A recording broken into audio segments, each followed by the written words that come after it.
An Amber Alert is being issued by the California Highway Patrol on behalf of the Buena Park Police Department. On September 13, 2022, at 9:23 a.m., ENEO was abducted from Buena Park, California. ENEO is a 2-year-old Asian male, 2 feet 11 inches tall, weighing 26 pounds, with black hair and black eyes.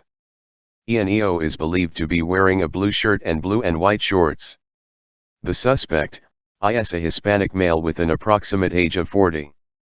The suspect was last seen driving a 2017 gray Toyota Sienna van, with California license plate number 8BTV598. If seen, call 911.